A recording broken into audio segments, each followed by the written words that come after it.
welcome to the 18th episode of the Pirate Rugby Pod. We have now passed 380 YouTube subscribers, and our next stop is 400. Thank you to everyone for tuning in. We also had our biggest ever week for audio downloads, so thank you everyone for their support. If you like what we do, please like, share, and subscribe. Comments also give us a boost, and we always respond to everyone. A reminder that you can find us on Twitter and sign up to our free Substack. Links for both are below. If you follow us, you'll get updates every time we drop a new piece of content, whether it be a podcast, a video, or a long-form article. But now, to introduce our guest, winning his second Pirate Rugby cap, is the main event man himself, Caolan Scully. How are you, mate? It's good to be back on again, Huw. As a main event Munster fan, URC equals best league champions.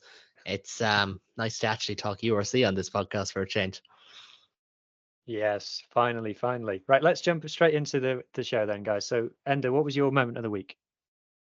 Yeah, so for me, it was, I shared a clip of this online. It was Argentinian winger for Benetton, Ignacio Mendy, running the length of the pitch against Edinburgh. I just thought it was a great clip, showed great pace. And for me, it was, I know it's that particular moment I've chosen, but I think it's that game as well. That game for me was a game I didn't expect to be watching this season. And it was the game I chose to watch that evening, and it was brilliant, and it was a bit of an upset. And yeah, that was just a great moment, a great piece of individual skill, and really put Healy's pace to the test. And yeah, brilliant clip. What about yourself? So my moment was a bit of a Twitter moment. So everyone knows I like to put my graphs out on Twitter, and some people don't like it. And a well-known Welsh rugby Twitter personality, who shall remain nameless, came and decided they wanted... Name them. No, that's just what they want. Came and decided that he was going to combat me with his own graph, and proceeded to do so. Unfortunately, the problem with making the graphs was that both he and I were using the same source data to make the graphs. So his graph actually said the exact same thing as my graph rather than disagree with it, as he pointed out. But before I could say anything about it, eminent Twitter rugby stats personality Sam Lana stepped in on my behalf and said, "Yeah, no, mate, your graph agrees with Huw." So that was a nice little moment for me. Big love to Sam, and better luck next time to the Twitter personality. Anyway, what about yourself, Caolan? What have you been up to? I had a bit of a slow burn of a rugby weekend. You know those ones where it just takes a while to get into, especially on a big game weekend, and wasn't feeling too confident about Munster's chances going up to Dublin. Thought, based on what I'd heard from camp, that it was kind of, if we get a point out of Dublin, that's kind of, you talk about differentials in other sports, for instance, that's a good differential if we come away with 1 point. A lot of teams don't. And kind of what I'd heard to back that up. And then after, 6 minutes, they scored one of the tries of the year. It was sensational. Simon Zebo back to his brilliant best. But what I loved, and I don't have this in front of me, so I'm kind of talking on memory, and Captain Hindsight is not great at the moment, but like Jack Crowley sits down the defence. I think there's someone in between Henshaw and Ross Byrne. Ross Byrne's still on the field at the time. He sits them down, offloads to Scannell, and that's something Crowley does really well, is sitting down defence. Scannell then forces Henshaw to make the read. He finds Simon Zebo, and everyone's talking about Gary Ringrose bolting up, but he is literally in a one-on-one situation with one of the best back three players, attacking-wise, that Ireland have produced in years. He slices through. There's offloads, there's out the back door passes, there's, that the new trend in rugby, which is preempting the line break, getting in front of it, knowing it's going to happen. It has all that, and then Craig Casey stores in the corner, and it's, I had a little dig or two on Twitter about, Munster don't play nice rugby, but it was just a sensational try, and it wasn't even bad defence. It was just, we schemed up Leinster to absolute perfection. And listen, the champs are going to do what the champs do sometimes, and it was quite enjoyable. It wasn't a great weekend for my whole, URC rugby is proper rugby, because there was so many tries scored. It was a bit sevens like, but that was probably the best of the lot, I think. Well, let's just talk about the URC. Yeah, exactly. Let's talk about the URC a little bit more generally then. So it's a league that splits the opinion, I think is fair to say. But is it fair also to say that the first 6 rounds we've had of this season, kind of, it feels like the best the league has ever been? Yeah, I think that's fair. Do you want to go, Huw, or Enda? Will I jump in? You can jump in there, Caolan. You're the guest. Yeah. Thank you very much. No, I think it's been brilliant so far, to be honest. Like I pulled the table up here in front of me before we started. Like, you got Glasgow on 25, Leinster on 24. No team has won every game so far. No team is unbeaten so far after 6 games. First and foremost, that's good, because obviously we see Leinster go 17 games unbeaten last year, and that's always a thing that happens in this league. Then you have the Bulls on 20, and you have, what is it, 1, 2, 3, 4, 5 teams on 18 points to make up the top 8. Like, that is, after only 6 games as well. It's very, very top heavy. Now, granted, you can look down towards the bottom end, but we won't do that to you now, Huw. Not tonight. I won't do it to you, because I also tuned in. But I think you look at the competitiveness. You look at even the fact that, like, the Stormers had a very tough start to the season. The Sharks had a very tough start to the season on the road in Europe, and they're not really that far behind. Like, for the Stormers, they're only 5 points off the top 8, and we've seen before that they can do it. Now, they have a serious issue with winning in Europe. It's starting to develop now. It's become a thing. Yeah. But you can't rule them out. There's so much quality there. John Dobson plays rugby the right way. The Sharks have so much talent. Probably don't play European rugby the right way, is the other side of it. Like, I couldn't have asked for more. There's one more round to go. It's probably important to note, but, like, even I'll be doing a preview for Munster's game tomorrow night, and, like, Munster could move up as high as 3rd, or they could stay in 8th place with a win. Never mind with, losses or draws or bonus points. That's just the way it's shaping up at the moment, and that's exactly what the league has been crying out for. It is just like the top 14, except with a little bit less handbags and a few more tries. Yeah, and you also have that element as well, don't you? The top 8 is now more important than ever. Like, they've gotten rid of basically guaranteeing a team going through to the Champions Cup from essentially each country participating. So that's going to make that top 8. Say who you're pointing at there. I will not call out the Welsh reasons, but you know what I mean. Like, that's, like, I know it was something that Leinster definitely were extremely unhappy with, when, like, they were happy enough with obviously the new URC, but it's definitely something that they weren't a fan of, rather. Having basically guaranteed one team going through from each place, and also from a Connacht perspective, it was so bloody tough.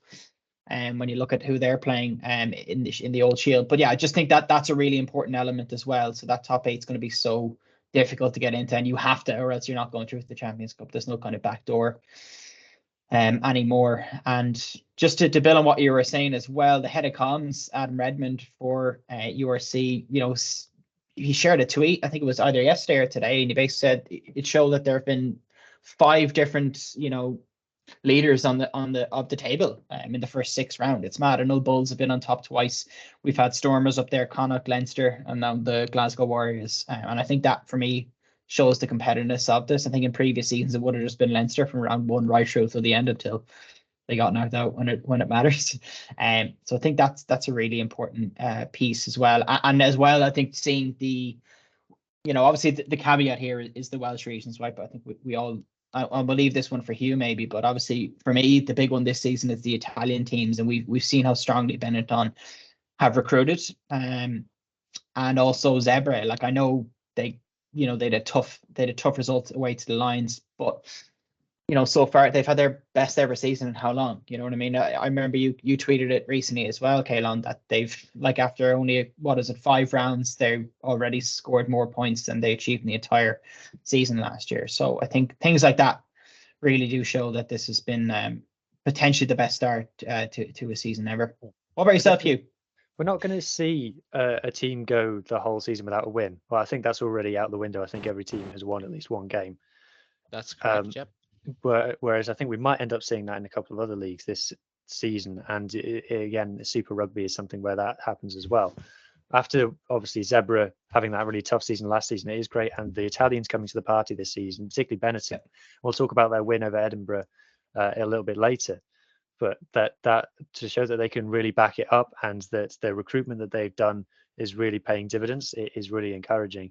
And yeah, the Welsh are having a very tough time of it, but I keep trying to remind people that there's a lot of stuff that's gone on off the field, and I think someone like Cardiff, for example, would be within their rights to be a lot worse than they are, considering the off-field difficulties they had over the summer. And I still maintain that the Ospreys have a squad that at home should be challenging anybody in the league. So, yeah, I think the thing about teams changing at the top, I think that's going to carry on through the whole season, because you're going to have these cycles of teams going to and from South Africa. So as you said, Caolan, the South African teams mightn't travel that well, particularly the Stormers, and the Lions obviously only got one win on their tour. But I don't see many teams, if any. Connacht have already managed to achieve a win down there, but I think a lot of teams are going to take a real beating down there. So I think it's going to be right up until the last minute. You're going to have to be looking at your fixture list and going, oh, okay, we're going all right now, but we've got 2 games down in South Africa to come, and that's going to knock us down a couple of places in the league. I might just jump in there for a second, because it's something that I've looked at before in terms of who plays who in South Africa. So, for instance, I know that Munster play the Bulls and the Lions. The hesitancy did not make it seem like I know who they play, but they do. They're the Bulls and the Lions. Just from, obviously it's very early doors, I just want to ask you, what way do you think is the best tour at the moment? Like, the Stormers were prolific at home up the last 2 seasons. The Bulls going to Pretoria is just downright impossible. Yes. The Sharks looked like one of the more favourable ones, and the Lions have lost more home games than the other sides. What way would you, if you had your 2 fixtures there and the league fixtures weren't drawn out, what would you prefer away from home? They're all really good. Just to preface my answer, I think Lions and Sharks, because Lions, I think, are clearly the weaker side, even if that still means they're still bloody good. And the Sharks, we've seen what they can do, but they are one of the teams that rests their top players a lot. So I think you can catch them on a good day, shall we say. So I definitely would rather play those 2 personally than play Bulls and Stormers, particularly Bulls, like, because you got the altitude thing thrown in as well. Like, yeah, they haven't lost to nigh on non-South African opposition at home since the URC started. Like, that's how strong they are at home. That tells. There's the story.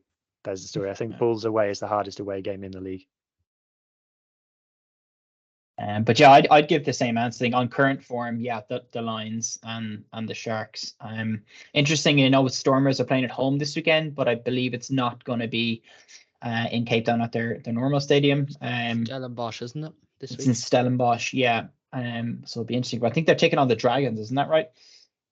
Yeah, that's right. If that's the one that they played the Scarlets at, it's a beautiful location. It's absolutely stunning. It's like rolling hills, and obviously it's lovely weather down there at the moment. The Under-20 World Cup was on there as well. I believe for like a game or 2. It's really old school, that kind of stadium. Like, it looks like you're looking at a like the old kind of no stand, just stand on the hill kind of thing. Yeah. And the other game that's coming up this weekend is obviously Bulls against Sharks. What a game that is going to be. I'm hoping that they're all going to have their Springboks out playing in that. And if so, what an occasion. What an occasion. Yeah. And a shout out to TG Cahir as well, who do not sponsor the show. But it's just a nice point as well. Like, I noticed when they put out their schedule, they are showing this game in Ireland, which is on free to air. Like, it's such a good opportunity for the league to broadcast 2 of their strongest teams. Like, I think that's going to be brilliant. I know not in current form maybe this weekend as well. So Huw, you can hop on a plane, come over to Ireland. You still get to see us. I'm going to be in the stadium. I'll wave at you. Oh, do I probably won't be watching. I'm not going to lie. I'm going on holidays next week. I'm not going to spend 2 hours watching Scarlet's Cardiff, but I will root for you. Sorry, Harley. If Harley's watching, sorry, I don't take favourites. But I'm gonna hopefully be there with Harley, so I'll let him know what you said. Anyway, so that's the kind of unpredictability side of it and the drama side of it. But the actual product on the pitch as well, I have to say, like, I think the one that really hit home for me was, I think it was Edinburgh hosting the Bulls, was a game played at 1,000,000 miles an hour, and the intensity and the skill levels on show it's kind of, and I do watch other leagues, contrary to what some people might think. I do watch a lot of other leagues, and I have been really blown away at times with the quality of rugby, because I thought coming off the World Cup, I thought it would feel like going from dining at the Ritz to McDonald's or whatever, like Tesco's meal deal or something, but it's really not been. I've really been like surprised pleasantly by just how good the rugby is. Is that, fair to say that these teams have really started to take a step up this season and really show the quality that their squad suggests that they should have? Yeah, I think so. I remember, I'll never forget it. Rory O'Connor was doing an interview before on one of the many pods that he's involved in, and he, he does like the URC, but kind of one of his comments that I'll never forget was that, if the URC is really to prove itself as a really competitive league, and to put itself up against the other top leagues in Europe, you want fans tuning into Zebra games. And that's exactly what I did. I know this is no disrespect to Zebra. Like the weekend before last, I watched Zebra v Cardiff. And for me, that was a game, like, up until this season, I would have never watched. And maybe I was just hopping on the bandwagon because Zebra had the famous win the week before. I don't know. But then I watched it, and it was actually a great game. And I could see why Zebra are where they are this season. And it isn't by fluke. It's because they're playing so much better. And that ended up a draw. And I think that for me is just something I would have never seen myself, even though I'm a massive URC fan. And I was previously a Pro 14 fan. It was just never a game I tune into. But it wasn't because I'm so obsessed and because I tweet about the URC all the time. It's because I knew it would be a good game. And I think that for me shows how far this league has come. Particularly when you compare it to some of the other competitions, because you do have to look at the weaker teams. And if you're looking at, say, the Premiership at the moment, would you tune into a Newcastle game? Maybe not, because they're rock bottom right now. You don't really, like, a lot of people don't see them winning any games potentially this season. And so I think that's definitely a strength of the league. What about yourself, Caolan? I think I understand Rory O'Connor's point about tuning into the lesser teams, but then at the same time, you'd never say that about the Premier League or the Champions League, for instance. Not the Champions Cup, because that's an entirely different discussion. I'll get into another day. Don't have me on for Champions Cup talk. I'll rant for an hour. But I don't really agree with that point. But I do understand your idea that, like, if fans are going to start tuning into these games, it's good. And you even take Scarlet's Cardiff, is on this weekend. It's on TG Cahir. They will get a decent portion of viewers for that. It's not going to have a massive market share, but they'll get a decent amount of people watching, and especially when it's on. Actually, is that a 3:30 game, Huw? 3 o'clock kickoff.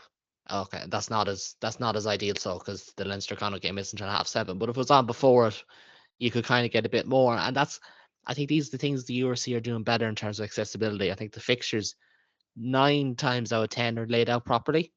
Every once in a while we've an overlap, 2 Welsh sides, 2 South African sides, 2 Irish sides at the same time. But I think they're doing that better. And as you said, the quality, the product is better. And I think where I have to hand it to the coverage, and listen, I don't agree with every pundit out there. It's kind of a focal point of mine that I don't agree with every pundit out there, but they don't try to tell you that games are better than what they are.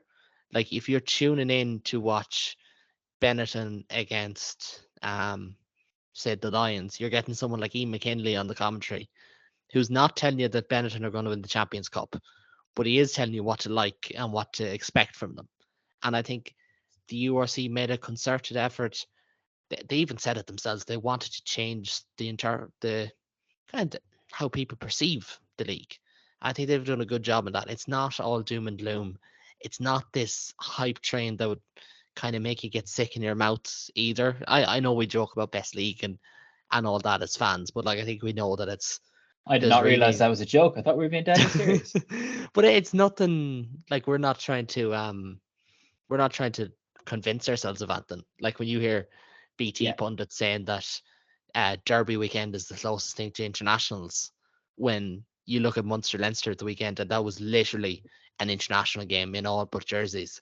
Yeah, I think that's something the URC does better. It knows what it is. I think it's something the top 14 does well as well. It knows what it is. and it's something that Super Rugby and the Premiership could improve upon, because at the end of the day, the 2 leagues are getting stronger every year, and 2 leagues aren't. And it's the first 2. It's the top 14 in URC that's getting stronger. Yeah, the players, the pitch makes a huge difference. The coaching, the pull of certain teams. Don't get me wrong, but fans are turning up for different reasons, and some of those reasons are, well, you're not kind of only seeing your team once every 3 weeks. It's on every week, same channel, and the most basic of things that weren't being done right before are being done right now, and it's allowing that growth. And I think the best thing the URC has done is created a cauldron that a league can just boil over in, and it's absolutely brilliant. Yeah, it's the one thing they can control, isn't it? Is the actual product on the pitch, and it's the one thing that they can sell it on, because the URC as a competition doesn't have the things like the Premiership and the top 14 have, in terms of maybe some heritage, you could say. But if you say, look, just tune into the games and watch them, then that's they can hang their hat on that and say what is actually happening on the pitch. The actual product is incredibly enjoyable for a rugby fan, and like as you say, Caolan, with the broadcast deal, very accessible for most people. Before we just move on and talk about maybe some of the things we think the URC could improve, I just want to get your guys' surprise packages of the year so far. So I'm going to ask you not both to pick Connacht. And That I'm was also going to be my joke. My joke is going to be, I won't say Connacht, I'll leave that to Enda. and I'm also going to ask you not to. Well, no, I won't. I won't limit you apart from that. I won't limit you apart from that. So, Enda, yours first. Who's your surprise package of the season? I was thinking about this question and going, like, having a look at the table. I'm not overly surprised of anyone. Like, I was going to say maybe, like, obviously Connacht, but I actually wasn't. I'm not too surprised to see them do well. They've recruited so well, and they were actually quite good last season. Let's not forget that they knocked Ulster at the quarters. But for me, yeah, like Benetton, yeah, like for a lot of people that would be a surprise, but not when you look at their recruitment and how good they were in previous seasons. Edinburgh, Glasgow. I know Glasgow on top. But for me, like, none of those are surprise. It's more like the biggest standout for me is probably how poor, say like the Sharks have been. Like that for me is the biggest surprise so far this season. Is exactly how poor they've been. Now we all know they're going through a transition, that they were missing some big players at the beginning of the season, but it has really been a bad start for them. So they're definitely the team that stood out. But in terms of like teams doing well, genuinely looking at that table, I'm not surprised anyone up there, and unfortunately I'm not surprised to see some of the Welsh teams in the lower half. We all predicted that, when you look at the funding, like, it's just reality, I think, for a couple of seasons, unfortunately. What about yourself, Caolan? Probably a boring answer, I know, sorry, but Caolan, what about yourself? No, I agree with most of what you said. I again have the league table open, and people can see, if you're watching on YouTube, the light in my glasses just gets brighter when I open the table. It's not some sort of metaphor. It's just the reflection. But I think the biggest surprise to me, as weird as it seems, or not the biggest, sorry, the biggest is probably Zebra, for instance. But I think the surprise to me is Edinburgh, because even when they beat Connacht, for instance, and when they beat the Bulls, even as far as then, you were kind of thinking, yeah, but they're kind of like all bark with no bite, and they underperform a lot. And I always go back to, like, Munster played them last year when we were stuck in a rut. We went 14-0 down, and they just didn't turn up in the second half. And they had a tendency to do that all last season. They were not as good as the sum of their parts. So I'm kind of surprised to see them kick on. But then at the same time, if they fall to 8th in the table by year end, I also wouldn't be surprised. But I think it's been a good start for them. 4 wins, 2 losses. They beat, who did they beat? They beat Connacht. Hang on a second now.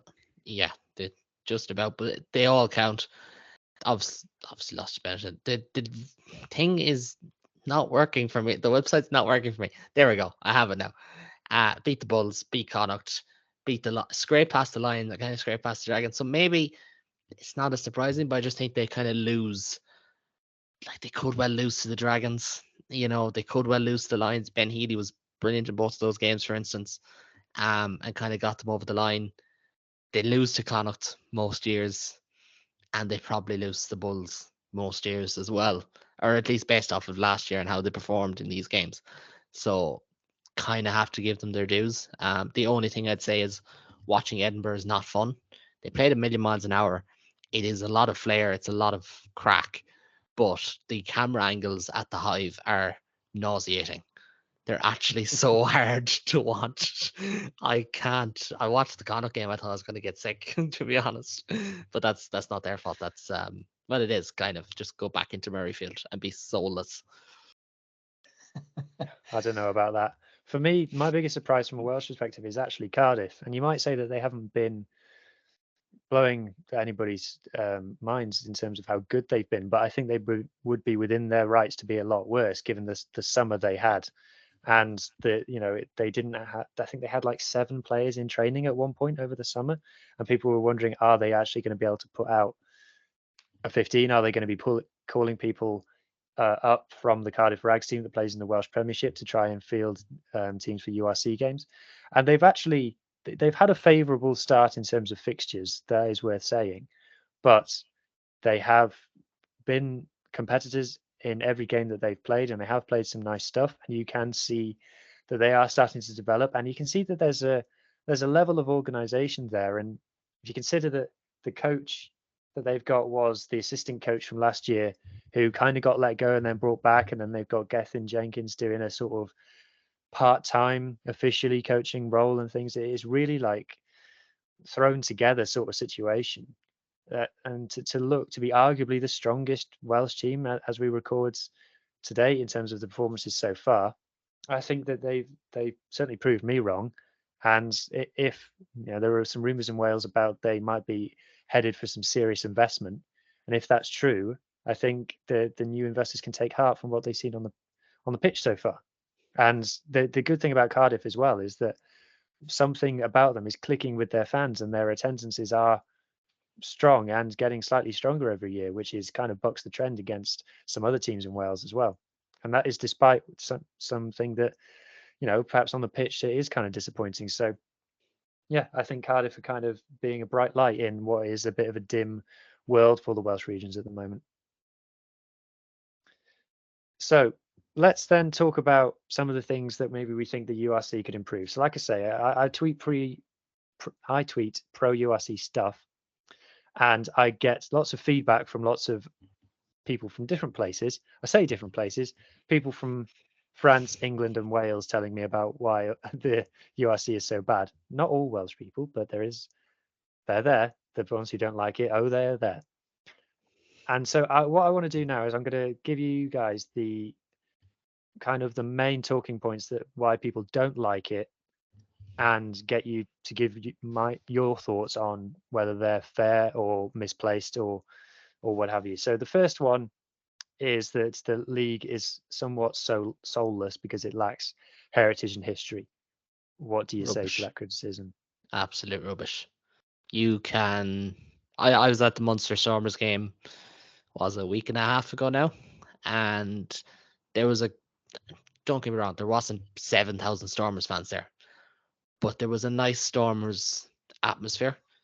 There was probably people coming from England or whatnot. Obviously, there's a good South African culture across Europe, and there's fans in the terraces, but there was a rivalry. You could sense it, and I know it was a rematch of the final, and you could say that about any sport in the world. It's probably the biggest cliche about wanting revenge and all that, but you build history, you build heritage over time. How can you explain how Munster and Cast in Europe is a rivalry when Cast have literally done nothing and Munster have won 2 Heineken Cups? But because they play each other so often and a niggle develops, it becomes a rivalry. You know what I mean? Munster Scarlets had it for a few years. Munster Ospreys, Leinster Ospreys, for instance.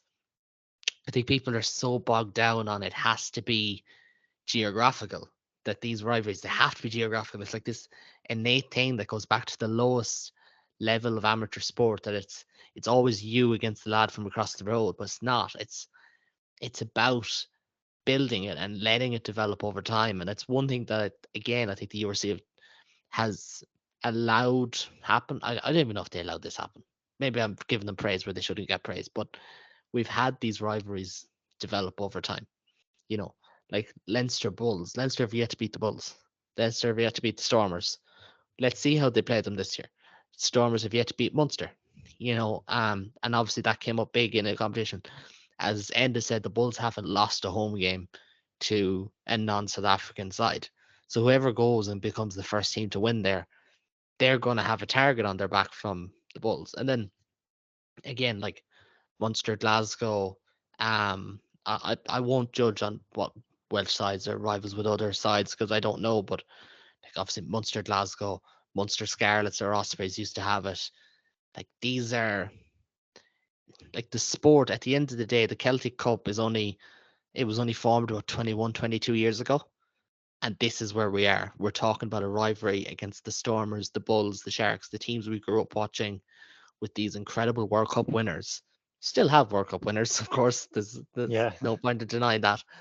But like that's who we're talking about now. Yeah, and I think people are so bogged down on, well, it doesn't have 30 years. It's like, yeah, but no competition really does.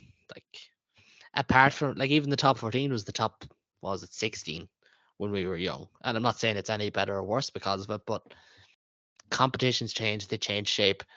You look at English soccer, you look at the Champions League in soccer, you look at every competition in the world, they change and new rivalries form over time.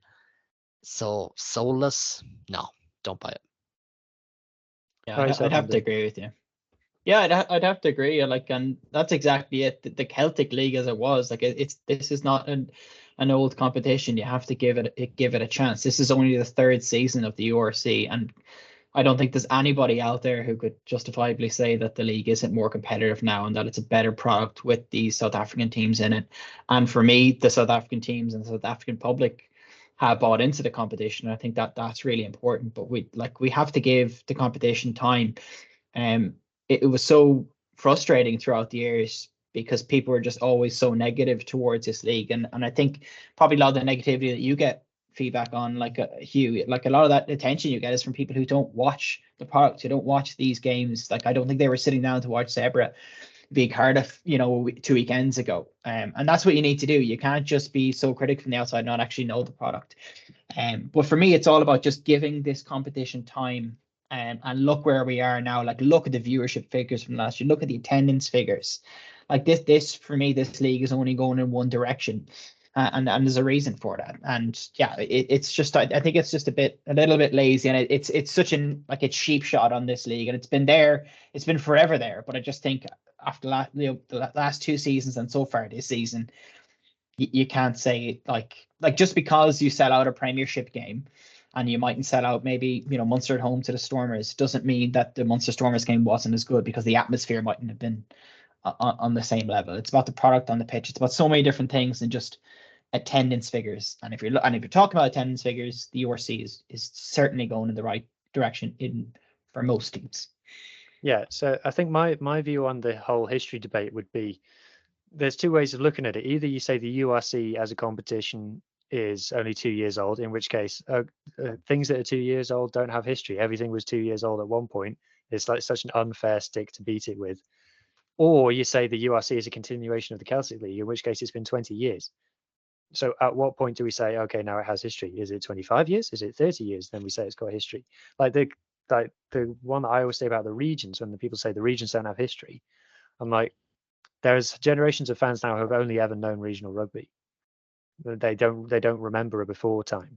So I'm of that generation, so that might make you yeah. feel old, or maybe I just have a weird memory. But So that's the point of like these things do have heritage because there's literally people who have never known anything else. So how can you tell those people like, oh no, this is fake? And they're like, well, the thing that you're talking about, the before times, I've never experienced that. I've got no draw on that.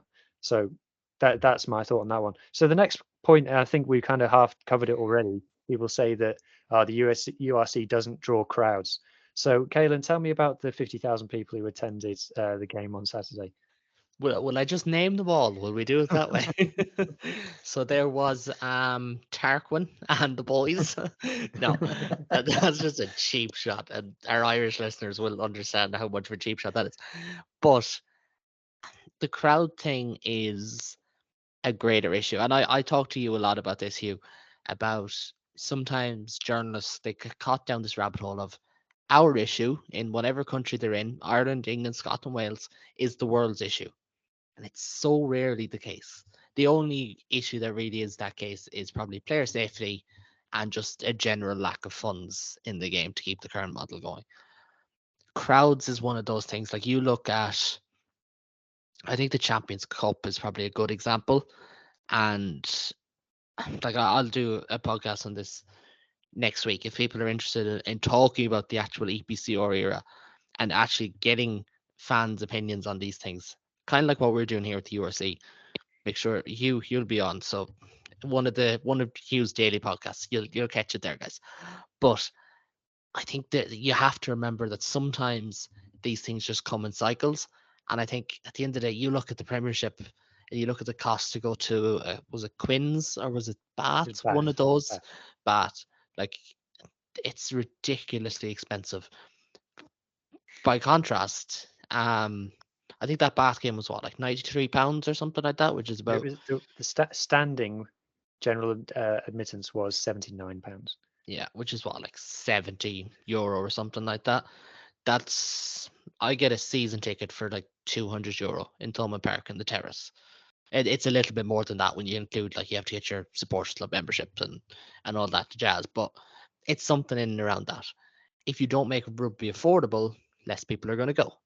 If it's not on at good times, less people are going to go. I can say this, the Munster fan, like Munster rugby is known for Limerick, but now Cork is probably the home of rugby in Munster at the moment, and it'll come back again. But that does mean that if we're playing at 5:30 or 7:30 on a Friday night in Limerick, you're not going to get a big crowd. It's just normal. Do you know what I mean? It's different for say Leinster, where they're in the hotbed of rugby in Dublin. But crowds they come and go, and if Anton, I think the unions and the league organizers need to do more.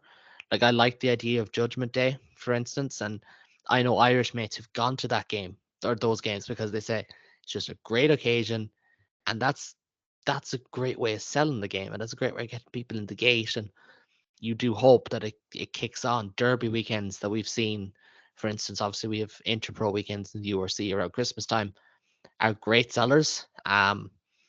Arguably great sellers because mammies and daddies thinks it's a better Christmas present than what it is, but that's a different question.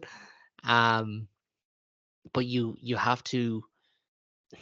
I'm not saying you have to literally go and drag people into a stadium to get them in, but you have to consider the different things. Is it the cost that's not getting people in? Is it the fact that you're a huge area, like the provinces in Ireland are? They cover quite a large area. If we've South African listeners, they're going to laugh at us saying that about the Irish provinces, but it's all, these things are all relative. You have to look at these different factors and how we do it. And if it's putting on 2 games in the same venue, try that. If it's about, obviously Ospreys moved a game to London, they got a good crowd of South African fans.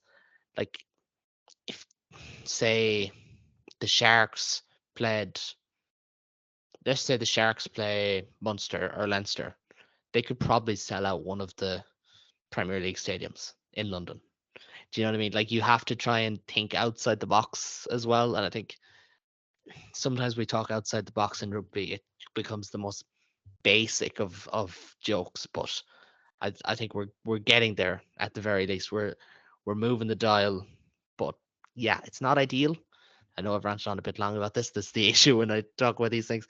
It's not ideal, the crowds, but as long as the product is good and we're trying to incentivize getting people in, then I think we're going the right way. How about yourself, Enda? Because as a fan of Connacht, you've got one of the smaller grounds in the league, but it feels like you're getting more and closer to the capacity of it every week. For the last couple of seasons, Connacht have been pulling in pretty good. Like ever since the Pat Lam era and the league win, Connacht have getting decent crowds. But it is also important to remember, Connacht is a small enough regional area.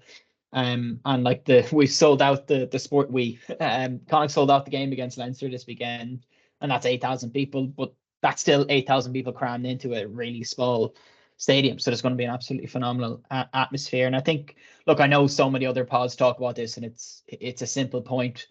But I just think the South African franchises maybe they just need. Yeah, we see the Stormers doing it this weekend, taking the game away from the Cape Town Stadium. We need to see more of that in South Africa. Some of those games, yeah, I think they need to be in smaller venues. They'll generate a better atmosphere. And then it looks better for people looking from the outside in, and they might turn on that game. Say Connacht versus the Sharks a couple of weekends ago, where there was actually, I think it was about 10,000 people at the game, but it just didn't look like that because they were scattered throughout an enormous stadium. So I think maybe the South Africans need to look at that. It seems like the Stormers are, and that would improve at least what it looks like, the optics of it in terms of crowds. But apart from that, like if you look at the Irish provinces, they are pretty well supported. The regions is a different story. We'll let you kind of touch on that, Huw. Edinburgh now, I think they've made a really, really smart decision by building that purpose-built, whatever it's called, hive. I know it's a hybrid pitch, and not even hybrid. It's a completely 3G pitch. Yeah.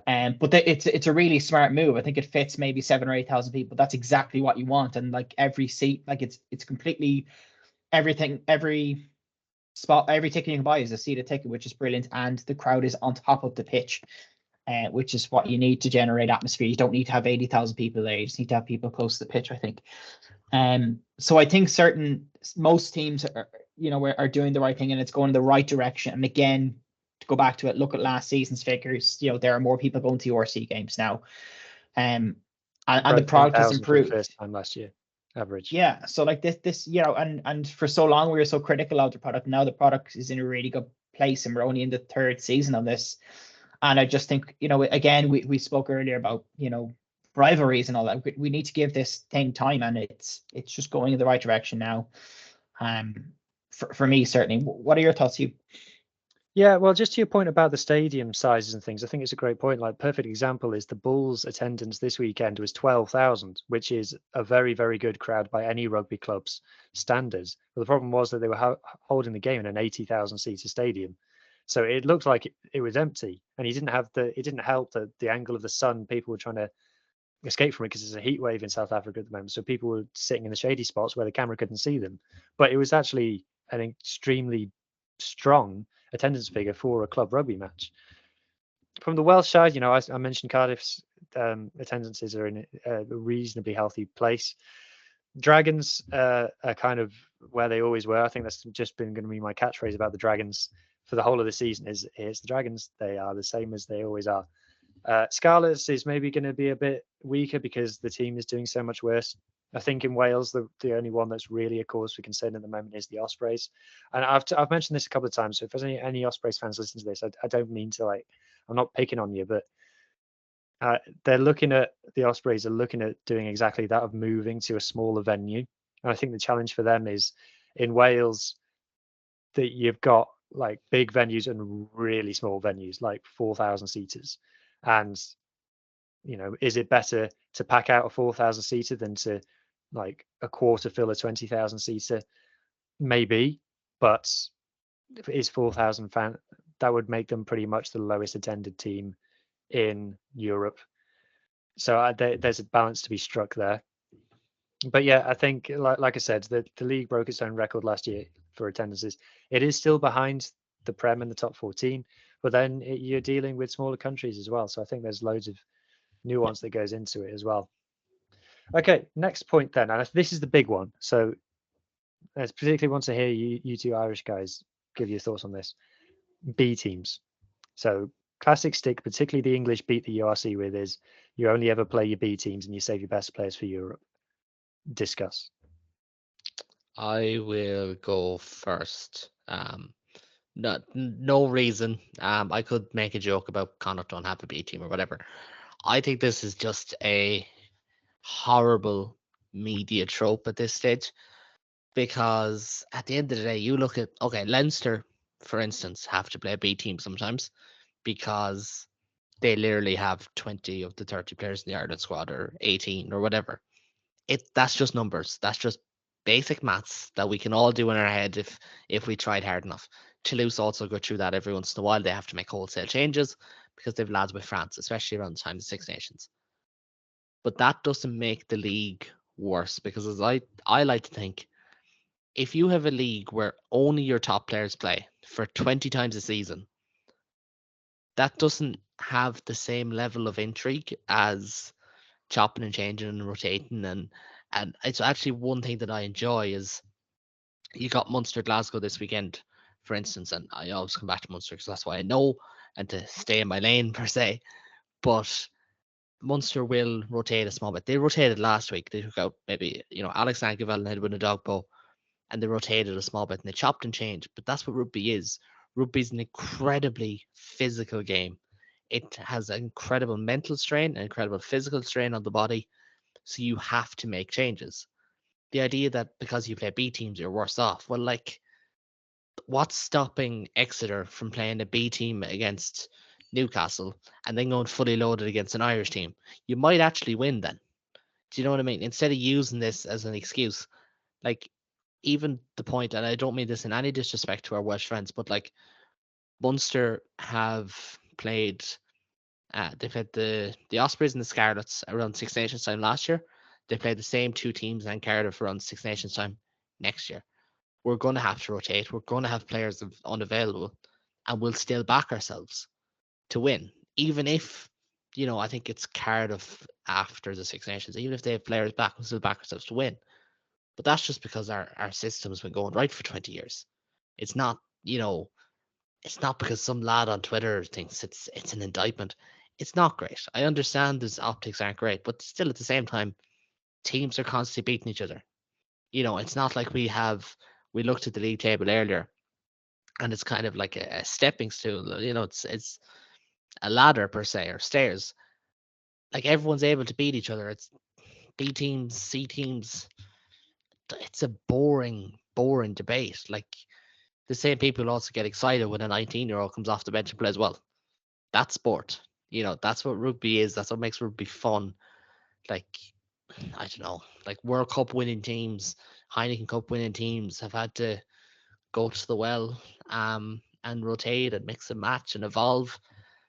Like, it's a very boring argument. And if rugby is so keen on playing games during international windows, I know the URC tries not to, where if at all possible, if it's going to happen, you're going to see rotation. It's kind of just the way it is. There's no Premier League when England are playing Moldova in the European qualifiers, so they don't have to rotate. Like, it's basic, guys. Yeah, I'm constantly reminded of the famous quotes of your man after Leinster lost the Champions Cup final, and he was like, well, the URC didn't prepare Leinster. I'm like, well, Leinster played their second choice team in the semi-final, so who's and even at that, they didn't prepared? Which is worse. They had like 6 or 7 Irish starters on the field that day. But anyways, you've triggered an angry Munster fan late at night. What about you, Enda? What do you say to the accusation that the URC is just a league for B teams? I agree with most of what Caolan said. For me, the biggest, like, if you look, for example, just say this wasn't a World Cup year and you're looking at, Bundee Aki, just say he wasn't injured, and if he had played every single round up until this point, we wouldn't have got to see a player like Cathal Ford, who are now, like, and we're now saying that he could potentially, make it to the Irish spot for the Six Nations. Like, that's how good he's been. We wouldn't have seen that player develop, and I think for me that's just a perfect example of why you need rotation. You need to give these young players a chance, and it doesn't necessarily like devalue the product for me, because it is exciting watching this new player who nobody knows anything about just play out of his skin and just like develop into such a strong like player. Like, it's going to be really interesting now when Aki's back. I know he's out this weekend, this coming weekend. It'd be really fascinating to see, will he get straight back into that kind of side? I'm not so sure. And I think that's what makes it interesting as well. But for me, like, we've spoken a lot before, but player welfare is paramount. We have to start restricting the games that like players are playing. We already are, and that's going to continue. And I know with the new URC setup, there are less games now as well, and I think that that's important. Like we don't necessarily need more games. It's for me, it's actually about less games and just having more competitive ones. But that's not going to change, and I think that argument is only going to grow. We need to have players playing less games, and we need to start have them playing in meaningful games. And for me, I think it also comes back to the way rugby set up in Ireland. So obviously it's set up to benefit primarily the Irish team, and I don't necessarily have a massive problem with that. Like, so I don't mind that Bundy Aki, for example, even if he were fit this weekend, if he wasn't playing necessarily, and not just because it gives Cathal Ford a chance, but because I want him fit for the European games, and I want him playing for Ireland as well. And look, we do have to admit as well, the reason the two URC teams can do this is because there is no promotion relegation, and we know that that's there. And if you look at the Prem so far this year, teams do seem to be rotating more than usual. And obviously there's technically potentially a playoff game at the end of this season, but I don't think any team is going to come up. Yeah, I don't necessarily think it's a bad thing, and I think it's actually something we need to embrace, especially if you've got top players, they're going to be playing international games, so therefore they have to play less games for their clubs, and it's not necessarily a bad thing. For me, it's interesting tuning in, to say a Zebra game where I'm not even seeing any hardly any Italian internationals. It actually adds a bit of interest to because I've never heard of some of these guys. And then guess what? They turn out to be really good players. And that's, it's a bit different, isn't it? What do you think, Huw? Isn't that the beauty of sport, though, in some ways as well? The fact that, you see a young player coming through, you keep an eye on that guy. Yeah. Even if it's a team that you don't even care about, say Western Force and Super Rugby. Apologies if there's any Force fans. But you just watch a guy and you're like, geez, he looks good. And you watch him the next week. And that's kind of what sport is. I'm not saying it's all about, the hype train, but it's part of why we enjoy it. So why does it become a negative for some to suit I'm a on narrative? that journey with Sasha Feinberg and Gomazulu at the moment. I'm watching him like, I'm going to watch you in a World Cup final one day. Then that's exciting. So all I'd say about this is three things. Firstly, if you just do the maths on someone like the South Africans, they've got the same player pool as England, but they've got on average over the last few years a quarter of the number of teams, or a third of the number of teams, I should say. So getting into a South African franchise's B team is 3 times harder getting into a Premiership B team. That's just maths. So that tells you what level even their B team is a step above what countries with more teams and therefore a more diluted player pool have. So these B teams are still very, very strong. I'd also point to just how good, and coming to your guys' point, the URC is at developing internationals. Like, someone can go from making their club debut to making their international debut in the space of 12 months in the URC, because it's such a fast track for bringing players through, because they do get the opportunities and they are allowed to flourish and they're playing high quality games. And then finally, I give you the stat as I was checking it the other day. If you look at the appearances for like Anton Dupont or Owen Farrell or even someone like Andre Pollard for Leicester, they're the biggest stars in those leagues, and they only play 50% of the games of the league matches. So it's not. I think the thing for the URC comes from a stereotype around mainly Leinster, and that's for the reasons that Caolan, you mentioned. And the Sharks are another one where they have a very the big boys are back and the big boys aren't there kind of thing. So there are teams that are quite extreme examples of it, and it just becomes a brush to tarnish the whole league, really. Whereas, from a Welsh point of view, we don't have the depth to just change the teams like that. You'll see the Welsh teams go full strength most weeks, because that's the only option that we have. Right, just going to cover a couple of things that. Last one, I did have a couple more on the list, but I'll skip over them. So a couple of people have come at me lately with the carbon footprint thing. Like, in the climate crisis that we're in today, we shouldn't have a cross-hemisphere competition. Is there any comeback that you would have to that? Is there any kind of mitigation you would say, or is that a fair cop? That's absolutely fair. I think we would be doing our jobs if we said that it's okay to have cross-hemisphere competitions. The reality is that the way rugby is structured, it's going to happen because we're either going to have New Zealand and Australia solely, Japan by themselves, South Africa by themselves, and in Europe. And that clearly doesn't work, that model. Rugby has to try and grow and has to try and get around these things. And you could talk about maybe World Rugby could have got ahead of the punch 20 years ago and tried to grow rugby in other countries, that we could have kind of had rivalries budding. Like, you even take countries that are good at sevens, say a Kenya, take a Hong Kong, to challenge with different teams, and maybe that could have been done. But that's all captain hindsight. There's nothing that can be done there. There's not that much that can be done about it. But as far as the pocket is concerned, and the fact that that is the bottom line, rugby has to include everyone, because the loss of any great nation, I know we're kind of seeing Canada slip by the wayside, but if that was a South Africa, for instance, who were quite literally the biggest rugby nation in the world by quite a few metrics, the game may never recover. So they will feel like they have to do something to help. And yeah, it's not ideal, but I suppose at least there's blocks and it's not weekly travel and all that. But even that is probably only for selfish reasons more than anything else. But it has those economic benefits, like, especially in South Africa, which I think is really important. It supports a lot of jobs. So to me, the good outweighs the bad. Like, it is a necessary evil. It's not great, but also the URC, I'm sure they're looking at it. They can invest in green initiatives, and do things like that. Like, there are other avenues, but you can't really shy away from it. It is what it is.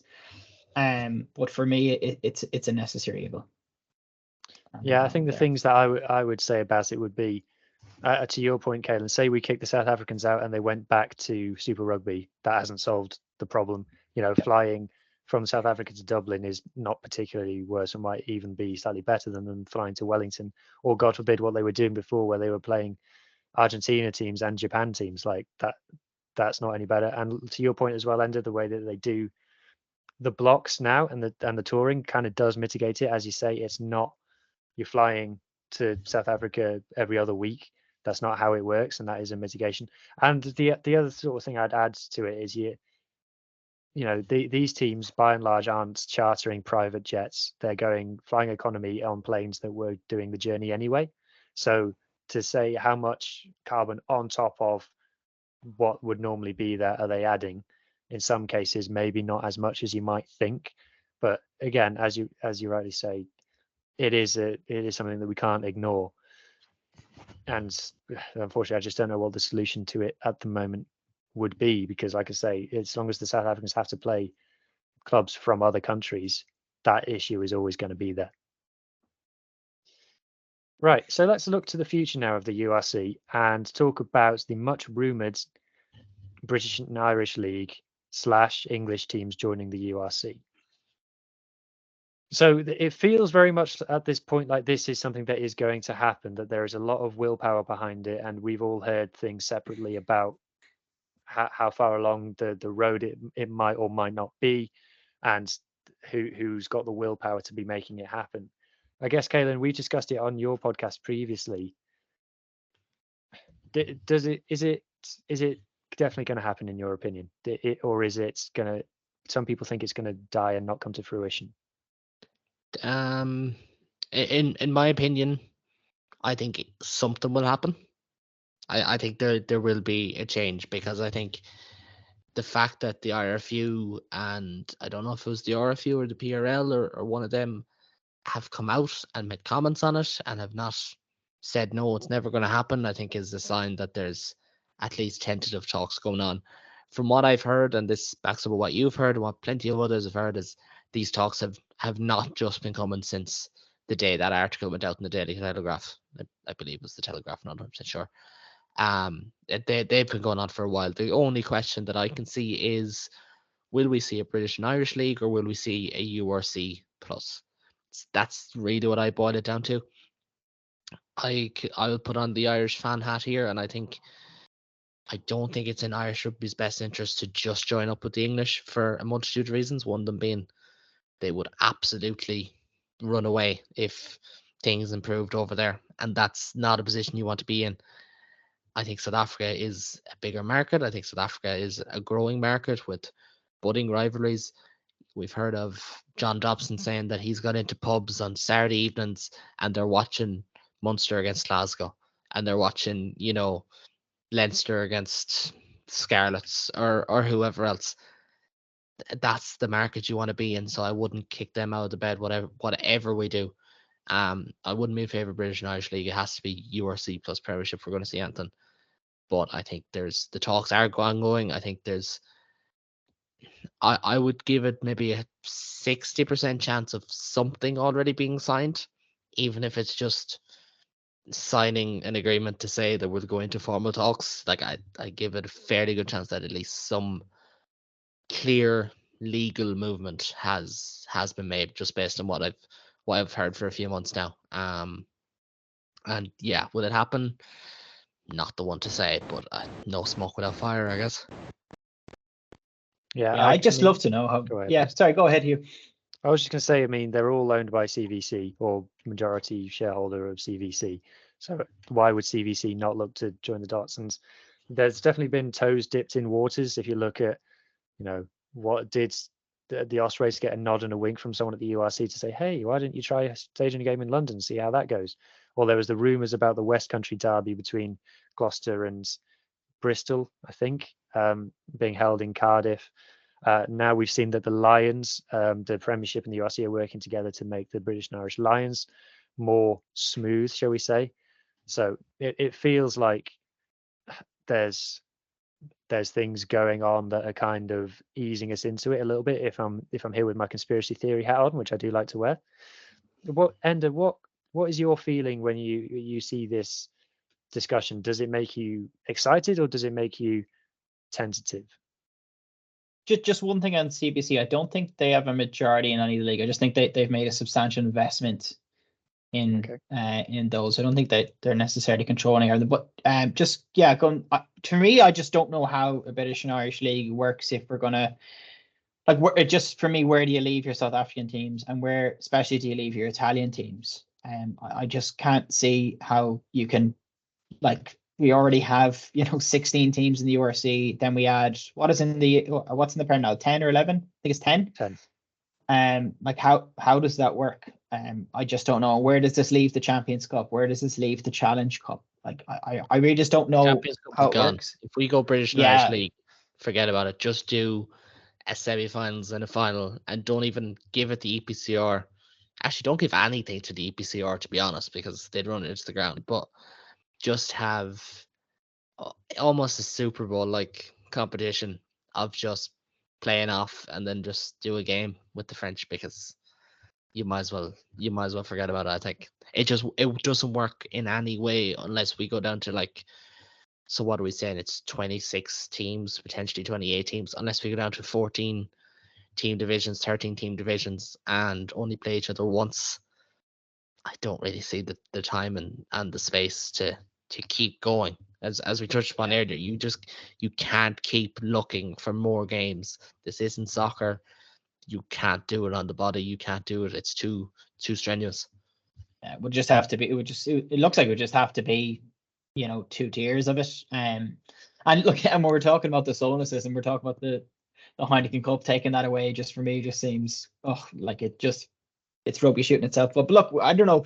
Just for me as well, one thing on this proposed British and Irish League, I just don't see, I know there's been a lot of negativity in the Prem, given what happened last year in terms of the financials and everything. I just don't see how, a British and Irish League will necessarily stop clubs going under or stop the rot. If you have private ownership and you have, investors coming in and who aren't going to make a return, and if they just pull out, then a club goes under. I just can't see how that is sustainable in a sport that isn't even that big to begin with. I just, for me, with the situation with the Prem at the moment, the only logical solution for me, I think, is just going the IRFU route / New Zealand route, where you just get everybody employed by the IRFU and you let the union control everything, and you get these private owners out of there, or you have them investing in another capacity. Because I just don't see how, if you're going to introduce a new league that gets a massive TV deal or whatever, I don't know, and you're going to have more games, or you're going to have more people at games, like, but if you still have people back in these clubs and these clubs aren't making a profit at the end of the season, I just don't see how that's sustainable. For me, that's the issue, and I think for me, like, the solution there is going down the Irish route, which I think is the most sustainable. I don't know what you guys think about me. I just don't think necessarily, like, if we have a British and Irish league, English rugby is saved and all the clubs will be fine. I just think that's a bit narrow-minded. I might just play devil's advocate there, because without sounding like the arrogant Irish rugby fan, of which there are plenty, and I'm not one, if you're the English clubs, there is something to be said that playing the Irish sides every year is very profitable, because the Irish fans do travel. You look at it, even Munster play Exeter in 3 weeks' time, and I'm in a group of Munster fans, and there's a heap going from that, and that's just one section. You know, the Irish fans do travel. I think there is, like, you look at a club like, say, Sale. They played Ulster last year. They got a good Ulster support at the game, even though it was like -2 degrees on game day. There's always something to be said. Like, these decisions are never made in isolation. That will be one of the factors. You have clubs that will travel. You have Welsh regions who say they will travel, and obviously, as Huw discussed before, whether the fans put their money where their mouth is an entirely different question. But there's definitely scope to think that joining up would help, especially for away support. Yeah, I think for me it's got well, just to your point first, I think if you're Harlequins or Saracens or someone based in London, you might host an Irish team and suddenly you're looking around the same, like, where did you all come from? Like, it's happened before. It's happened plenty of times before. But I think it's got a real strong potential to backfire for the English if they get it wrong, because all of those issues that we've just talked about with the URC, the reasons that people don't like it, there will be people in England who would cotton onto those and just start banging those drums as well. And something that I can definitely vouch for from a Welsh fan's point of view is if there are people in the media who are against it, even if it's only half a dozen voices, and we can all probably guess who they would be in England's case, they can have a sway and they will be banging that drum every week and in the paper, on the TV, just saying how rubbish, how awful it is. And especially if your middle of the road English Premiership teams do suddenly find themselves getting absolutely battered down in South Africa or over in Ireland every other week, then it's the classic thing of, on my team's doing rubbish, like, I'm not going to watch this. Well, who's coming? Who are we playing? Leinster. All right, okay. Well, they're going to absolutely smash us. Okay, well, I'm not going to watch that. And then that, to your point of, does that stop English clubs going bust? So I think it has potential, and I do feel like it is more likely to happen than not.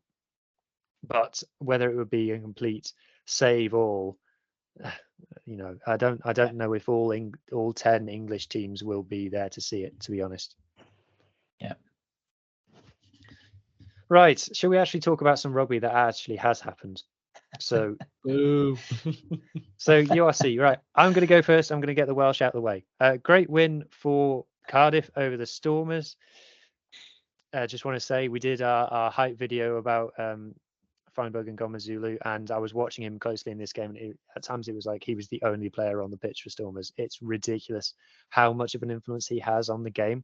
Like, he can do every kind of kick, and some kicks that I've never seen someone do before. Like, I swear at one point he did this curved through ball, like football style through ball, and I was like, I've never seen someone do it quite like that before. So yeah, I'm hugely on his hype train, and I'm really excited to watch him more. But Cardiff came back. It's such a morale boosting win, and it all told, it is already boosting the ticket sales for the Scarlets Derby this weekend, which is great. And Mason Grady as well. So he's supposed to be the future at 13, but he just looks unreal on the wing. And Cam Winnett as well at fullback for Cardiff. He has been phenomenal these first few games. We were all hoping he'd get an opportunity with Cardiff's squads thinning out, and how well he's been going for the under-20s, where he's probably been the under-20s best player for the last year. And he's really delivering on that. He looks very assured, so he's an exciting player as well. I won't talk too much about the Dragons down at the Sharks. The Sharks obviously brought all their Springboks back and dished out a bit of a hiding. It didn't help that the Dragons well, not only injury hit anyway, but lost both fly halves during the game, and then their scrum was just getting absolutely destroyed. And that kind of was the tone for it, really. And then it was kind of semi-respectable for a bit, and then they just started playing too much and throwing intercepts and getting turned over in their own half and things. And the floodgates just opened, classic style.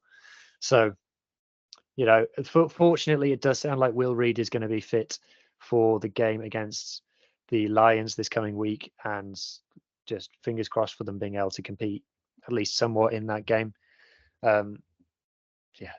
Just got to weather it, guys, I'm afraid. And then the West Wales derby between the Ospreys and Scarlets. The weather didn't help the occasion, unfortunately, made it a very difficult game, but I think it massively played into the Ospreys' favour, the type of gameplay that they like to have. They ran out 31 points to 9 winners, but Scarlets were terrible in this game. They really didn't offer anything. And the disappointing from a Scarlets fan point of view, it was in the second half, you could see the players looking around at each other going like, what do we do? What do we do? What do we do? And that's the worrying thing. And it goes back to kind of how we were in South Africa as well, where the players looked underprepared for the game. And so there's a lot of pressure on Dwayne Peel at the moment from Scarlets fans. And they're going to need a statement against Cardiff. And if we get battered by Cardiff, it's going to be, some people are going to have their knives out, unfortunately, which is a shame. And I don't think sacking Dwayne Peel as we stand today solves anything. But maybe it'll get to a point that there needs to be a change made. We don't know. Anyway, that's gotten that out of the way with. We've kind of touched on Leinster-Munster already. I think my impression was the same as yours, Caolan, was that it was essentially a test match level game. Is there anything on it that you want to add? Like, is there a sense of disappointment from Munster, like it's a missed opportunity, or is it kind of like, It's a good point, because I think perception often changes the conversation, as we've talked about in a different manner. But like, this was billed as Leinster's revenge game. They had to win this game. Munster pulled the wool over their eyes last May fabulously, with the drop Do goal you support victory. Munster? I'm as shocked as you are, with a nice thick Galway accent to boot, as if it wasn't confusing enough. No, it was billed as this revenge game, and Leinster had to win, which is understandable. That's how sport goes. And Leinster did win, but it was not this convincing victory. I think, again, you could make a case, having watched it back, that Leinster made more glaring errors, like handling errors, loose passes, things like that. I think Munster was just a case of ruthlessness and just the final 5%. And every team goes through phases where they're struggling to get just rewards for their attack, or to score enough, or for set piece dominance, whatever it may be. I think there's a case to be made that Munster could have won that game. And you even look at, say, there was a couple of questionable scrum calls and ruck calls that are still open for debate, and I'm not going to get into it because they were minutiae ones. But say Caolan Doris wins a turnover on the 22, it's a kickable penalty. If it goes the other way, because it may have been illegal, then if Munster go on that late attack, a 50-50 decision going in Leinster's favour at the Aviva. I can't relate. I just can't relate. There's Leinster fans who think Craig Casey was in touch, despite a frame before the one that they're showing. Don't give me your freeze frames on Twitter. We can all freeze frame. Yeah, we could all superimpose his boot if we need to. Craig Casey wears size 15 shoes. That's how he was in touch. But no, like, I think there's a case here that Munster could have won this game just as easily as Leinster could have came away with a 5-0 margin on the league table. And that's just, I think the gap is shortening, and I think maybe there'd be fans across the URC who would rather see someone else putting it up to Leinster as opposed to another Irish team. But I think it's good to see, especially for Irish rugby as well. So are you saying that you were a big fan of when Glasgow beat them? Oh, absolutely not. No, the only thing that I was a fan of was the fact that I was going to do a podcast on Leinster like 2 weeks later, and it kind of confirmed to myself what I was already thinking, but that didn't go down well. No, Irish rugby is in a good place. Games like that are in a great place. It's international rugby in the club game t-shirt, like 50,000 people there. Huge reception for Johnny Sexton before the game. Great game, great intensity. it was like a final in some ways. You know, the way the finals they're not always the greatest actual rugby, but they're just intense, It's and nice to see. that's great. It's nice to see that what happened at the World Cup hasn't taken the wind out of the sails of the Irish public, that they were still excited to see this one. Because you might think that people would be like, oh, screw this. But it's nice to see that they weren't. It should probably be said that this game is kind of, I'm not going to compare it to Judgment Day, but it is in that kind of like Saracens big game, in the fact that you get an awful lot of fans who just go to Dublin for this game. There you can get tickets through maybe businesses. It's an event. That's exactly it. Because I don't like using terms like day trippers or that one, when it literally takes a day to get up and down from Dublin sometimes. But no, it's an event, and that's kind of how it does well. Like if this game was in Thomond, though, I still think it gets 26,000 or whatever. So it's definitely good. But listen, it's there's been a lot going on in Dublin, so I think having games like that, like the Cater Taylor fight, having them go out down without a hitch and to be well enjoyed was certainly what the country needed. Even if there'll always be people from other sports in Ireland who'll downplay it, it was much needed. Yeah. And from a neutral's perspective as well, like just what a game, what an occasion. And as well, we talked a lot about rotation. It wasn't Munster's first team, yet they were still really competitive. And for me, this like Leinster v Munster hasn't been like up until last season. Probably I didn't really care too much about them necessarily because Leinster were generally going to win the game, and I think that has finally changed, and I think that's brilliant. And I love the way Munster didn't necessarily put out their first team, and they should have won the game. Like I think that's a really positive sign as well. And just this whole World Cup fatigue thing, it's great. It doesn't seem to be too visible in Ireland, which is brilliant. Like as I said, Connacht sold out that game. I think it was last week against Leinster this coming Saturday. So yeah. I was about to ask, how did Connacht get on? And then I remembered how they got on. So first kind of blip. We talk about Ulster, Enda. We'll come to Ulster next. So Connacht first kind of blip in the season. C'est la vie. Yeah, I think it comes back to the strength of the Bulls.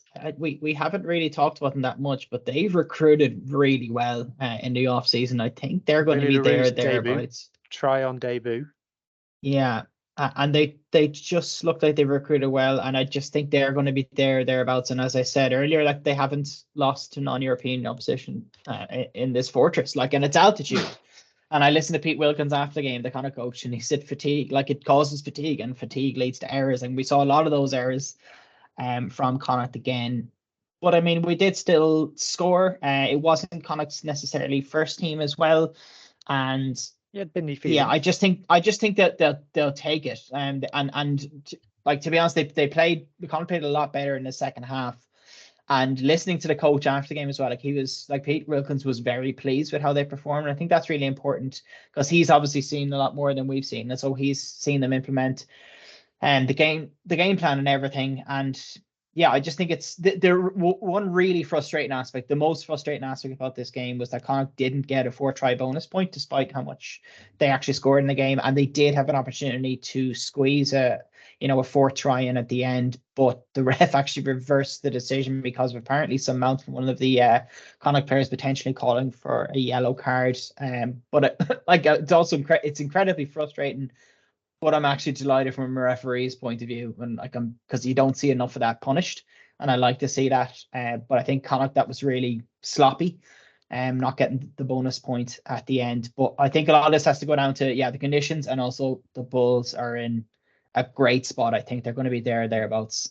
We don't do ref chat on this pod, but the ref disallowed a Bulls try that had absolutely nothing wrong with it. He said that the guy was off his feet. Nonsense. But anyway, doesn't matter.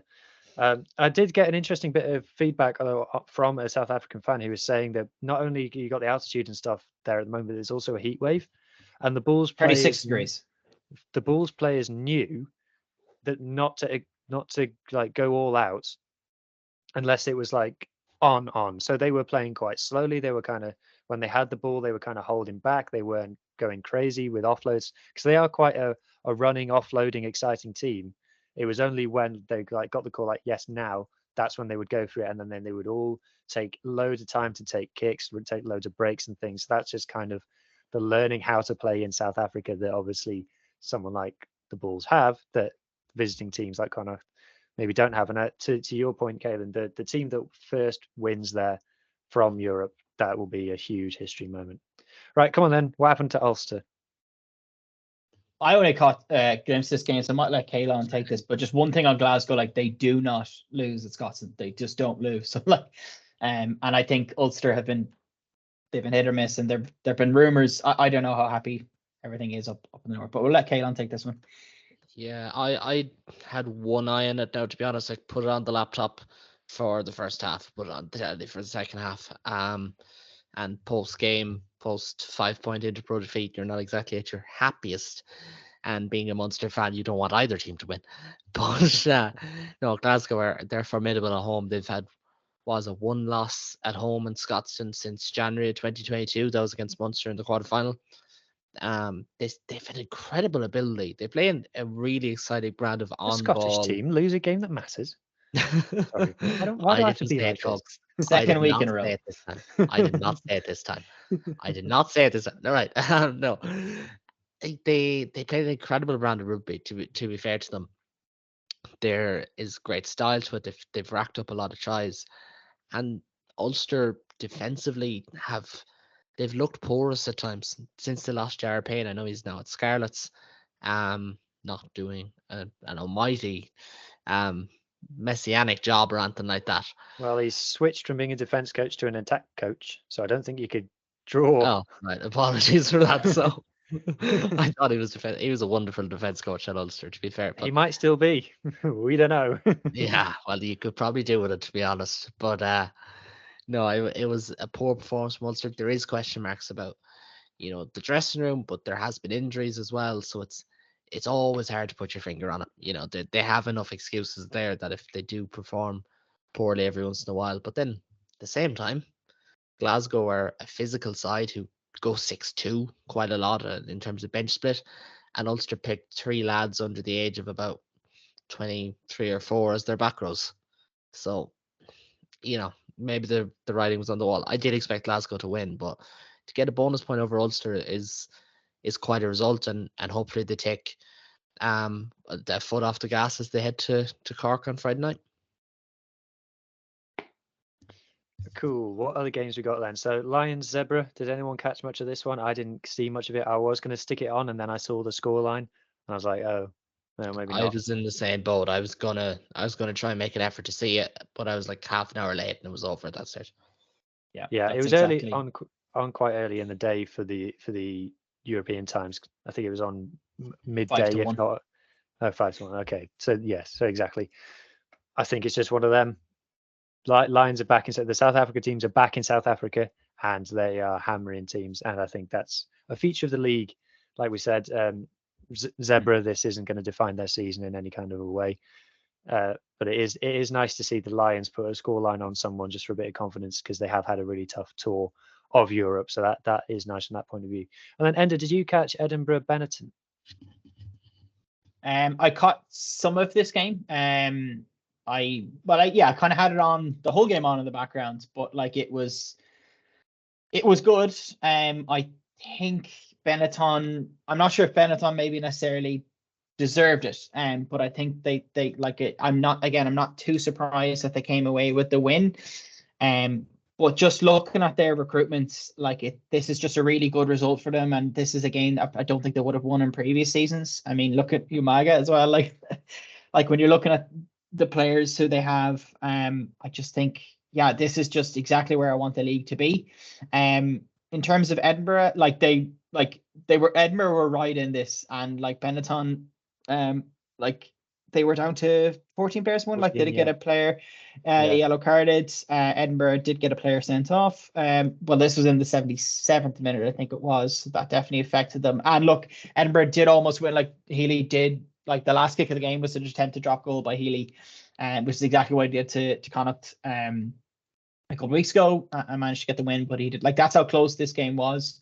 And so I think that just shows the importance of it. But yeah, like it just a game I potentially wouldn't have watched in previous seasons, and this year round I decided to have it on, albeit in the background, but like it certainly had its moment, like that Mendy try that I mentioned. And just seeing a really healthy crowd in a purpose-built stadium is exactly what you want from this league. So I think a great win for Benetton. And Edinburgh, look, that they're still thereabouts, which is good from a Scottish perspective as well. Yeah, it's nice to see Benetton get back on the horse after their defeat last week, because you didn't want them to like start promise and then fall away. It's nice to see them maintain that, and I hope they get top 8, because I think that would really it'd be good for the league, and I think it would be a real boon for Italian rugby as well. So that's, I believe, all the games. I don't think we've missed any. Even if we have, sorry, I don't think we have though. So let's do a roundup of other club rugby that's happened around the world. So top 14. Racing are now top after they beat Rogers La Rochelle. La Rochelle not having a good season by any stretch of the imagination. Sia Khaleesi made his debut for Racing as well, which is nice. And the footage of him is all over social media. He seems to be a real hype man, really buying into being a part of that team. And he's arguably the biggest global star in rugby at the moment. So I should imagine having him in Paris and things, they're really buying into that and really loving it from a marketing point of view. Po a second. So Po are still, all of the like top French teams have gotten their internationals back, but Po are still keeping it up. I don't know whether they're still getting underestimated or people assume they're going to fall away. They are right in the chase for this as we stand, and that's really exciting. Normally relegation fodder in the top 14, so that's really nice. They beat third place Stade Francais. So there you go. Toulon are slowly closing the gap. And speaking of Toulon, they are continuing their spending spree. So they have today confirmed the signing. I don't know if they've confirmed it. The Telegraph has reported that they have signed Lewis Ludlam from Northampton Saints. So the exodus of English talents to France continues, not just from the bust clubs, from the still existing clubs. Caolan, does it feel like with English club rugby, we're still on the kind of the down? It doesn't feel like it's picked back up again yet. Yeah, no, it's not going to pick back up. Not necessarily anytime soon, but it's not going to pick up that drastically soon. Like you still have players leaving. When you have reports of, say, Amaro Itoje looking set to leave, while the salary cap comes down, it's going to take a while. And I know that's not the time of doom and gloom that people want to hear, but it is going to take a while before we see it kind of try to, I suppose, stagnate a small bit. Ludlam's a big loss to Northampton. There's no doubt about that. I think he's club captain there, if I'm right. I'm not 100% sure. I think I read that. Yeah. But like a young, talented back row who's been doing well at the club, you don't want to see that leave. Does English rugby have to do more to keep these players? Probably. I think that's where it falls. Like the clubs don't have the money. The model is catching up on them and how they do it. And I've mentioned that before. I think it's probably slightly flawed in a number of ways, but that's where maybe someone has to step in. But then if they're not going to step in for 3 clubs going bust, maybe they're not going to step in because one mid-table club's captain is going to leave for France. Yeah, exactly. And I think the French are going to really start enjoying this financial power they have over the rest of rugby at the moment. I think there's reports of like £117 million revenue last season in France. The only thing that might save the rest of us is that the GIF rule has gone up to 16 players in your matchday 23 have to be through French pathways. But still, if you do the maths and you say, that's 7 that can be not that, and 14 clubs, that's still the best part of 100 players can be from foreign employed. And if you've got all the money, you can say, well, if we're going to have 7, let's have the 7 best that we can get. So we're going to see some really top players going to middling French clubs, I think. Like Toulon aren't a middling French club by any stretch of the imagination, but we're going to see a lot of players from a lot of other nations go to France because the money disparity there is just so huge. Anyway, I'll do Welsh Prem quickly. So Llandovery won their top of the table clash against Newport. They're now 6 points clear over second placed Ebbw Vale with a game in hand. So that's fantastic for the West Wales team. Enda, do you want to run us through what's happening in England? Yeah, so Sale are top. They beat Bath on the weekend, 11-9. I have to say I missed that one. Surrey's moved into second, and Gloucester have taken their usual spot of second bottom. Yeah, Gloucester having a really poor season. I don't know what's going on. Ludham's the latest player to leave, and Jack Singleton is now rumored to be leaving as well. So yeah, I'm going to touch on the English Prem just in terms of the TV deal later on. But I haven't watched much of it, and maybe that's because the URC has been so good so far this season. But I haven't paid an awful lot of attention to it. But yeah, it is surprising to see a team like Gloucester down there. But anyway, look, we'll move on because we are stuck with time. In the English Championship, Ealing are top after 5 rounds with a perfect 25 points, 6 points clear of Doncaster. And no one really should expect that to change, I don't think. In the PWR, after 2 rounds, Sarries and Exeter have 10 points each. Sarries having scored 100 points already, which is very impressive. And just worth noting as well, there are very few teams in the north of England in this comp. So this is just a note that I put in. Something that, to be fair, I remember people mentioning it at the time, with the teams that I think you apply for a license to be in the women's premiership in England, and formerly known as the Premier 15s. And like I think the furthest north team is Sale, and then you've got the Midlands clubs, and then there's a lot of clubs in the south. And it's if you're a young woman who wants to play women's rugby and you live north of Sale, so anywhere north of Manchester, basically, you haven't got a team that you can go and watch, which is a bit of a shame. So I don't know what you could do about it, because if rugby's a niche sport at the end of the day, and women's rugby doubly so. So, but it is just a bit of a shame. Anyway, do you want to just talk about All Ireland League? Yeah, so there were no games in Division 1A this weekend, but it was announced that Ireland A will actually play Portugal A, and this Ireland A team is going to be made up of the best players from the All Ireland League, which is a pretty cool initiative. I'm not sure if I've heard of this before. It's happened so I think before that the Ireland clubs has have. Yeah, they kind of play Scotland. I think it is most years or every second year. So the top talent in the energy, I'll get a chance. So it's definitely nice because they're going to get a game in Faro in the springtime, which certainly wouldn't say no. It mightn't be Faro, but it's definitely in Portugal. In the springtime, which is not something to be snuffed at, especially for lads who are doing the usual 9 to 5 more than the rest of us. And then just touching just one piece of sad news, I guess, from the MLR, the Toronto Arrows have ceased to trade. So we see another MLR team, go bust. Now they have expanded like there have been. I think there are new teams coming in. Isn't there a Miami Sharks team in now? But that is kind of depressing from a Canadian rugby perspective, as they were the only professional team, I think, in Canada. So yeah, not good to see. But yeah, I think that's it for the roundup for the weekends. One thing I just want to touch on before we close is just what's going on with Premiership Rugby TV, because I've had a few people. I've had some really interesting conversations. I've actually been in conversation with Mark Smith, who's the media manager at Newcastle Falcons. I never thought he'd be engaged with me, so it's kind of cool. But basically, he's quite active on Twitter, isn't he? He is, yeah, and he was quite obviously irritated at the beginning of the season, because when the fixtures came out for TNT Sports for the first 11 rounds, only 3 Newcastle games were going to be televised on TNT Sports. The rest were going to be on Premiership Rugby TV. So then, not this weekend, but the weekend before that, I did kind of pick up that TNT Sports were broadcasting Sale v Newcastle, and he tweeted at me going like, we've had like virtually no information about this. And the way it turned out for that game was that it was on PRTB, and then it was also shown on TNT Sports Red Button.